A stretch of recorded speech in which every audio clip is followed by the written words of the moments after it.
Өлкөнүн аймагында 5G технологиясы орнотулган эмес жана анын жабдыктары ден соолук үчүн зыян экени тастыкталган маалымат жок. Маалыматтык технологиялар жана байланыш боюнча мамлекеттик комитети бүгүнкү күндө өлкө аймагында 5G технологиялары жок. Байланыш операторлору байланыш агенттигинин уруксаты жок мындай жабдыктарды орното албайт деп билдирүү таратты.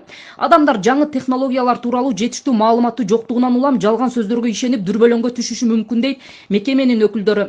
Соңку күндөрү социалдык түйүндөрдө 5G антенналары вирус жайылтат экен деген сөздөр тарап, айрымдар өкмөт бул маселени иликтөөгө алууга тийиш экенин билдирген демилге көтөрүшкөн. Коронавирус биологиялык көрүнүш болсо, 5G бул технологиялык көрүнүш.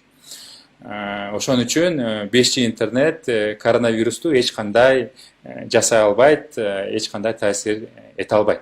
Кесепеттери кандай, зыян болбойбу деп сурайбыз.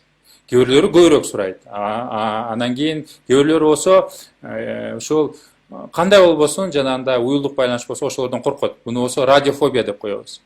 Анан кийин жаңы технологияда албетте ушундай талкуулар болуш керек. Биз дагы түшүндүрүп беришибиз керек. Эл аралык тажрыйбаны караштырып, илимий иштерди изилдеп, анан кийин ошол кандайдыр бир терс кесепети болбой турган болсо, албетте ошондон кийин гана ушуга окшогон технологиялар киргизилет.